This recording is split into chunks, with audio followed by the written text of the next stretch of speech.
Hi, it's Beth here from Modernized Spirituality. Today's video is going to be all about transcending program behaviours, how to get past yourself, how to get beyond these restrictions that we end up putting on ourselves throughout our lifetime, basically.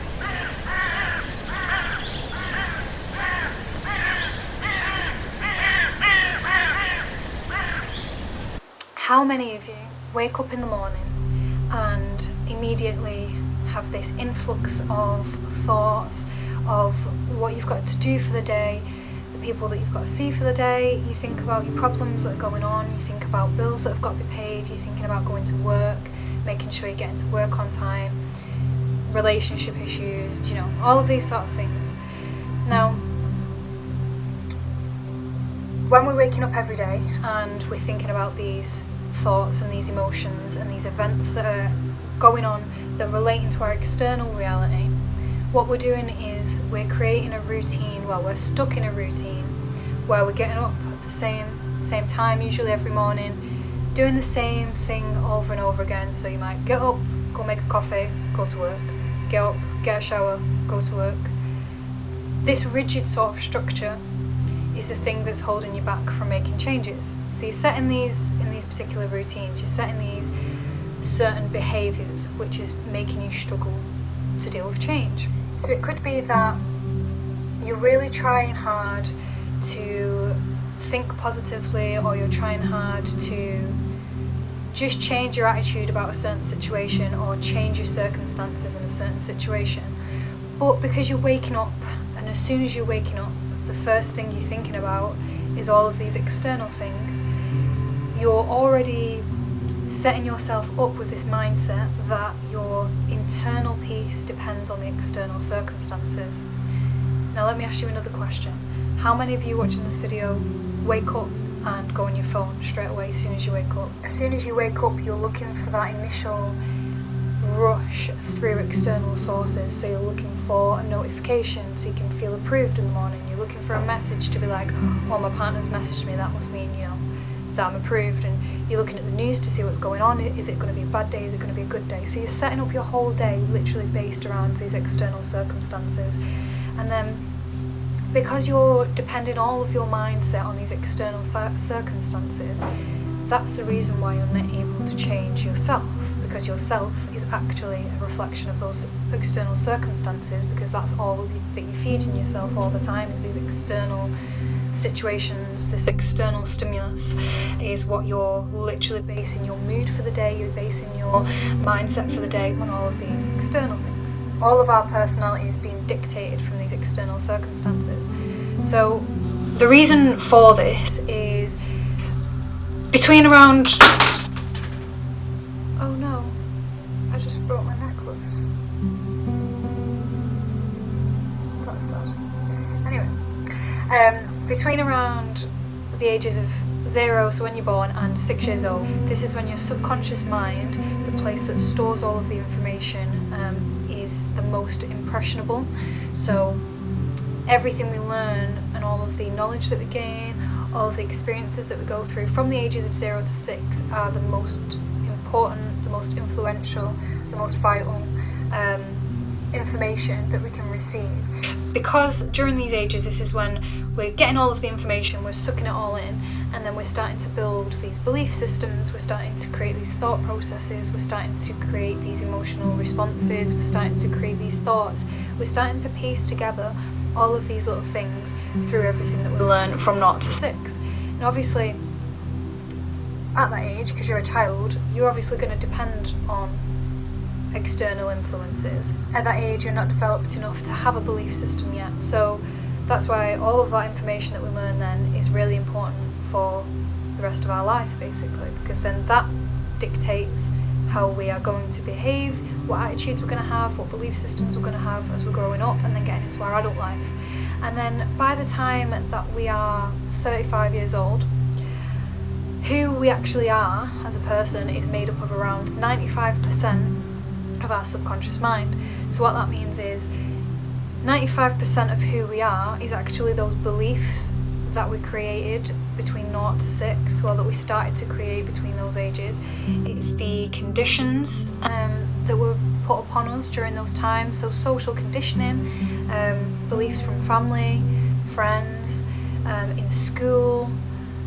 It basically is training you how to think during that time, during that 0 to 6 years old. So then, like I say, by the time you're 35, you're just on autopilot. You're just going through the motion each day, and you don't even realise that it's actually due to all of these belief systems that you have in place due to your childhood. So that's why it's really difficult for us to make changes, is because 95% of who we are is made up on these preconceived beliefs, these preconceived emotional responses, the things that we think are right and wrong. All of these belief structures, all of these paradigms will be running our lives 95% of the time. So that only allows for 5% of who we are to be made up of new thoughts, and so it's difficult to make changes when we are being run by autopilot majority of the time. We do have that 5% though. So 5% of us is working on the conscious mind. So that's, taking new information, receiving new knowledge. It gives you a bit of space to move in terms of who you are. So as a society, we obviously have a certain fear-based paradigm. It doesn't matter if you believe in, certain conspiracy theories and all that sort of thing. If you look at it logically, if you look at it at a fundamental level, in society, we're in a system where it's a very fear-based system. When we go to school, for example, when we're doing exams, we want to pass the exam, not necessarily because we actually want to pass the exam and we care about the information. It's more because we're afraid to fail, because when you fail, then you become punished. And it's the same way in all of life. So it's like, that's why we end up going through the notion of going to school, getting a job, saving up for a mortgage, going on holiday once a year, retiring at the age of 65, is because we're driven by fear, because we think if we do something that's out of the norm, if we do something that's out of the known, out of the comfortable, then we don't know what's going to happen. We have this sense of panic and this sense of urgency, which doesn't allow us to get into that state of the unknown. So most of us are always in this state of urgency. We're always in this state of flight or fight. What this state is mid to high range beta waves. Are basically, they're a state of stress, especially high range beta waves. Mid-range beta waves is kind of healthy stress. So this is something that kind of, keeps us pumped, keeps us going. I guess it keeps us motivated. Whereas high range beta, that is the state of panic, it's a state of survival, it's a state of stress, anxiety, all of these very, very instinctual behaviours, very basic behaviours, very survival mode.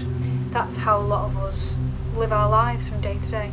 So if we're always in this state of urgency, if we're always in this high range beta wave state, then it makes sense that we don't make these changes in our life and that we can't break through these restrictions, because we're always in this state of urgency. So we're always thinking that we've got to do the next thing, and we can't do that. We've not got time to do that. We've not got time to be still. It's like go, ego all the time. So then we strive for accomplishments. We strive for goals. Which goals? Not saying goals are bad, but when you're in this sort of state, it's constantly full steam ahead. You become exhausted. That's why people become depressed, because they're always in that achiever mode, in that go mode, instead of having a stillness and inner serenity to just be able to slow down, breathe, and just calm down. And because you're in this state of stress a lot of the time, it creates incoherence between the body, so it's specifically between the heart and the brain. Now this incoherence then contributes to more stress, it contributes to more depression, more anxiety, more out of alignment, more of these bad things that are happening all the time. You're attracting more and more of these problems. But all it is because we're working on this program. We're programmed to work like this. We're influenced, we're conditioned to have this state of mind all the time. Now, how we actually overcome that is to set ourselves up in a alpha state. So the difference between a high range beta state and an alpha state, the alpha state is where we are relaxed, where we are creative, where we are imaginative. So this can be in a trance-like state, it can be when you are imagining, when you're daydreaming, that's an alpha state. So when you're in an alpha state, the waves start to slow down, which creates more of a coherence. There's more, your heart rate drops, the blood pressure drops, you're in this more serene state, this more calm state. When we are in this more calm alpha state, it allows us to be more open and more impressionable to knowledge. It allows us to kind of just step back, breathe a little bit, take in the new information, but from a place of awareness instead of a place of ego. Comes from a place of awareness. So it's almost like you're stepping back from your thoughts and you're observing your thoughts instead of being in the midst of the thoughts, in the midst of the chaos. You're actually looking at the chaos from a distance. So as we go into this alpha state, because we have this new awareness, we're able to, instead of looking at the external circumstances, which high range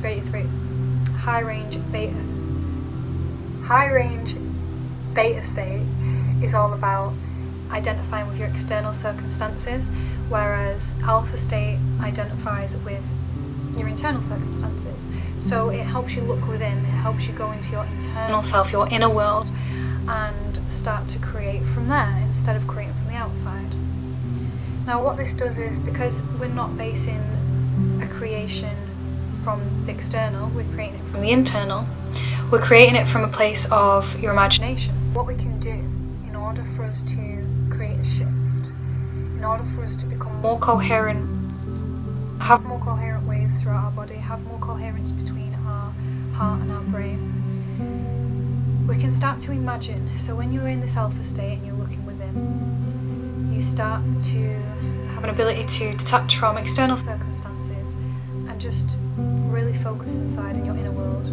When you're focusing on your inner world, you are in a place of serenity. It's a place of stillness. It slows everything down.